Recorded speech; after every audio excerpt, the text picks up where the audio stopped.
దేవుడు కూడా మన ఆహ్వానాన్ని ఏం చేస్తారైనా తిరస్కరిస్తాడు ప్రియమైన వాళ్ళు. అందుకని ఆహ్వానం అనేది ఎంతో ప్రాముఖ్యమైనదని ప్రభు సెలవిస్తున్నట్లుగా మనం చూస్తూ ఉన్నాం. కానీ అందుకనే దేవుని యొక్క వాక్య భాగంలో ఆయనకు ఒక మాట సెలవిస్తున్నట్లుగా మనం చూస్తున్నాం. కాబట్టి ఆయన ఆహ్వానము ఎంతో విలువైనదని ఆయన మాట్లాడుతూ ఉన్నాడు.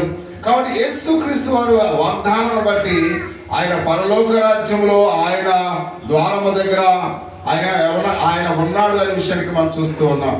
పరలోక ద్వారం దగ్గర ఉన్నారంట ఆ ప్రభు అయిన యేసుక్రీస్తు వారు ఉన్నారు. ఆహ్వానించేవాడు ఎదురుగా ఉన్నాడు అనుకోని మనకు ఎలా ఉంటది? సంతోషంగా ఉంటది. మళ్ళీ ఎవరైతే ఆహ్వానించారో వాళ్ళు లేరనుకోండి, నేను ఎక్కడికి వచ్చానో పొరపాటు పడ్డానా, ఎందుకని మనల్ని ఎవరు పిలిచారో అక్కడ లేరు, ఆ వ్యక్తి లేడు. కాబట్టి ఎవరైతే పిలిచినా ఆ వ్యక్తి ఆ సమయానికి అక్కడ లేడో వచ్చిన వాళ్ళందరూ కూడా అప్సెట్ అయిపోతారు. అంటే లోనికి వెళ్తే దాన్ని ఎవరైనా పట్టించుకుంటారా, దాన్ని ఎవరైనా మాట్లాడతారా నాతో అని ఫీల్ అయిపోతూ ఉంటారు. అదే ఆహ్వానించిన వ్యక్తి ఆ సమయంలో అక్కడ ఉన్నాడు అనుకోండి, వెళ్ళేవాడు ఎలా ఉంటాడో ధైర్యంగా సంతోషంగా వెళతాడు. అందుకనే ఆహ్వానం అనేది చాలా విలువైనది. ఆహ్వానించిన వ్యక్తి కూడా అక్కడ ఉండటం ఎంతో ఘనమైనది ప్రియమైన వాళ్ళరా. కాబట్టి అందుకని ప్రతి విషయంలో కూడా యేసయ్య అక్కడే ఉన్నాడు అనుకోండి, మనం ఎలా ఫీల్ అవుతాం? మనం ఆహ్వానించిన యేసయ్య అక్కడ ఉన్నాడని మనం ఎంత సంతోషంగా పరలోకం వెళ్ళిపోతాం. కాబట్టి అందుకని ప్రతి విషయంలో కూడా మనం పరలోక ద్వారం దగ్గర ఎవరున్నారంట? యేసయ్య ఉన్నాడు ప్రియమైన వాళ్ళు. అందుకనే మనం భయపడవలసిన పని లేదు, మనం వెనక్కి రావాల్సిన పని మనకి లేదు అనే విషయాన్ని పరిశుద్ధ గ్రంథంలో చాలా తెలివిగా ఆయన మాట్లాడుతున్నట్లుగా పరిశుద్ధ లేఖన భాగంలో మనం చూస్తూ ఉన్నాం. కాబట్టి ఆ ద్వారము దగ్గరికి వచ్చినప్పుడు యేసుక్రీస్తు వారు తండ్రి అయిన దేవుడు మరియు పరిశుద్ధాత్మ దేవుడు వాళ్ళు ఏం చేస్తారంట? ఆహ్వానిస్తారు ప్రియమైన వాళ్ళు. తండ్రి అయిన దేవుడు ఉన్నాడు అక్కడ, కుమారుడు యేసుక్రీస్తు వారు ఉన్నారు, పరిశుద్ధాత్మ దేవుడు కూడా ఆ గుమ్మం దగ్గర ఉన్నట్లుగా మనం చూస్తూ ఉన్నాం. అంటే దీన్ని బట్టి మనకి ఏమర్థం అవుతుంది? ఇంట్లో ఉన్న వారందరూ కూడా ఆహ్వాన వేదిక దగ్గర ఉండాలి ప్రియమైన వాళ్ళు. ఇంట్లో ఉన్న వారందరూ కూడా అంటే వాళ్ళు ఎప్పుడైతే ఇంటిలో ఉన్న వాళ్ళందరూ కూడా ఆహ్వాన వేదిక దగ్గరకు ఉంటారో వచ్చే వాళ్ళందరూ కూడా ఎంతో సంతోషంగా లోనికి వెళ్తారు ప్రియమైన వాళ్ళు. కానీ అందుకనే ఆహ్వానం అనేది చాలా చాలా చాలా చాలా ప్రాముఖ్యమైనది. అందుకనే ఒకవేళ ఇక్కడి నుంచి ఏమైనా ఫంక్షన్లు జరిగితే మీరు అందరూ కూడా ఎక్కడ ఉండాలి? ఆహ్వాన దగ్గర. అంతేగాని నేను స్టేజ్ మీద ఉండాలి, లేదా నేను అక్కడ ఉండాలి, లేదా ఇక్కడ ఉండాలి, లేదా ఇంట్లోనే మనం ఉండి ఆ మామూలుగా ఫంక్షన్ అయిపోయేదాకా మనం తయారవుతూనే ఉండాలంటే అది కుదరదు ప్రియమైన వాళ్ళగా. ప్రతి ఒక్కరం కూడా నేర్చుకోవాలి, ప్రతి ఒక్కరం కూడా అలమర్చుకోవాలి. తండ్రి, కుమార, పరిశుద్ధాత్మ ముగ్గురు కూడా పరలోక ద్వారం దగ్గర ఉన్నారు అనే విషయాన్ని పరిశుద్ధ గ్రంథంలో ఆయన మాట్లాడుతున్నట్లుగా మనం చూస్తూ ఉన్నాం. అంత మాత్రమే కాకుండా ఆయన అంటూ ఉన్నాడు దేవుని యొక్క వాక్య భాగంలో ఇంకొక మాట మనం చూస్తున్న, పరలోకంలోనికి ప్రవేశిస్తున్న ప్రతి ఒక్కరం కూడా మనము ఆదరణతో సంతోషంతో మనం ఎక్కడ అడుగు పెట్టాలంట? పరలోక రాజ్యములో అడుగు పెట్టవలసిన వారిని ఇట్లా మనం చూస్తున్నాం.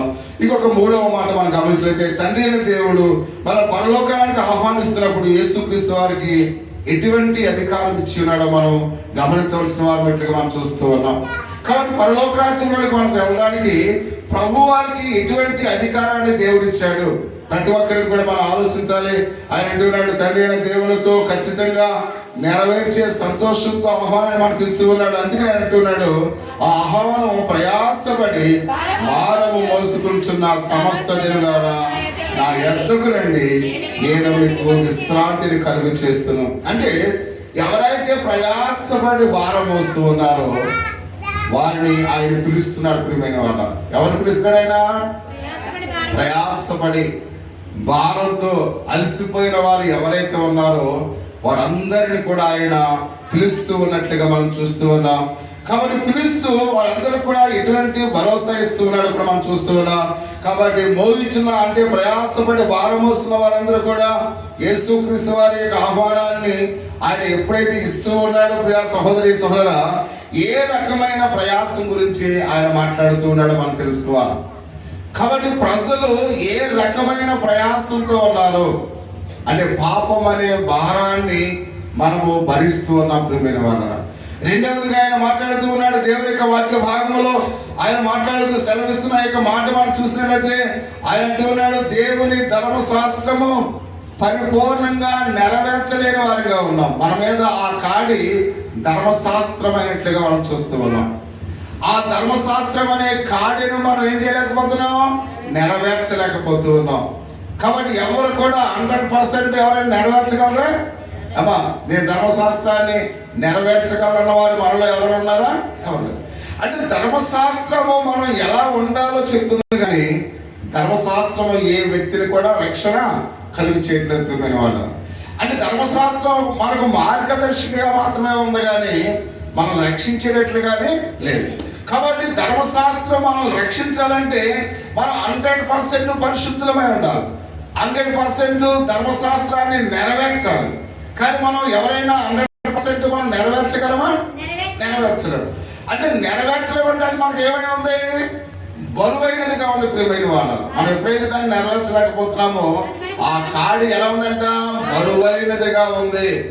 నెరవేర్చాలనుకుంటున్నాం, ఏదో ఆజ్ఞాతిక్రమమే పాపము, ఏదో మాట ద్వారా, క్రియ ద్వారా, తలంపు ద్వారా మనం పాపం చేస్తూ ఉన్నాం. కాబట్టి నువ్వు ఎన్ని సంవత్సరాలు ఈ లోకంలో జీవించినా ధర్మశాస్త్రాన్ని నెరవేర్చడం నీ వల్ల అయ్యే పని కాదు ప్రియమైన వాళ్ళ.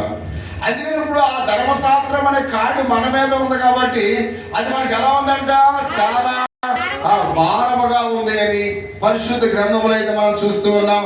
అందుకనే దేవుని యొక్క వాక్య భాగములు ఆయన మాట్లాడుతూ ఉన్నాడు. దేవుని యొక్క అంటే ఎవరైతే నిత్య మరణం కొరకు అయితే మనం ఎదురు చూస్తున్న వారుగా ఉన్నాం.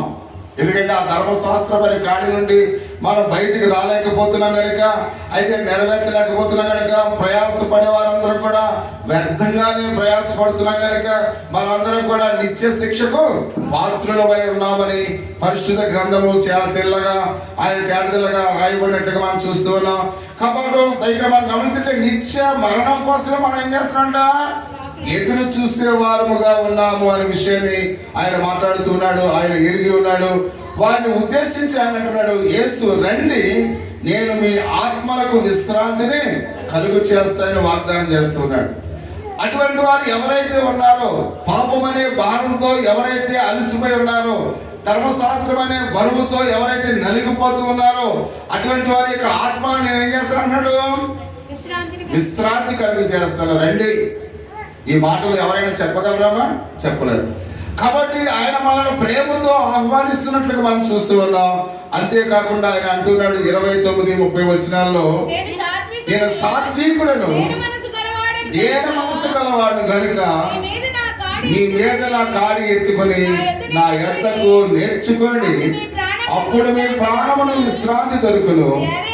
ఏలైనగా నా కాడి సులువుగాను నా భారము తేలికగాను ఉందని ఆయన చెప్తున్నాడు. అంటే ప్రతి ఒక్కరము కూడా తన భుజాల మీద ఉన్న కాడి ఎంత బరువై ఉన్నదో ఒకసారి గ్రహించాలి ప్రియమైన వాళ్ళు. ఈ పాపం అనే కాడి ఎంత బరువుగా ఉందో మన మీద, ధర్మశాస్త్రం అనే ఆ యొక్క కాడి మన మీద ఎంతో బరువుగా ఉంది. దాన్ని మనం భరించలేని వారిగా ఉన్నాం.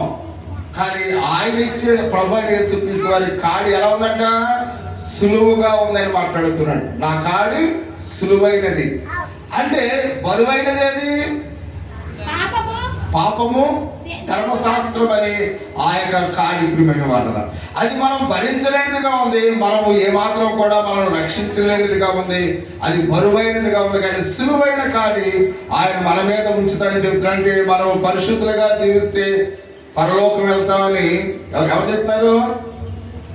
మనం పరిశుద్ధులుగా జీవిస్తే పరలోకం వెళ్తామని ఎవరు చెప్తున్నారు? అమ్మ వాక్యం విన్నారుగా, చెప్పాలి. మీరు పరిశుద్ధులుగా ఉంటేనే మీరు పరలోకం వెళ్తారని ఎవరు చెప్తున్నారు? ధర్మశాస్త్రం చెప్తుంది. Very good. కాబట్టి ధర్మశాస్త్రము మనం ఎలా ఉంటే పరలోకం వెళ్తా ఉంటుంది, పరిశుద్ధులుగా ఉంటేనే మీరు పరలోకం వెళ్తారంటుంది. ప్రపంచములో ఒక్కడైనా పరలోకం వెళ్ళగలనా అలాగే పరిశుద్ధమైన జీవితాన్ని జీవించి?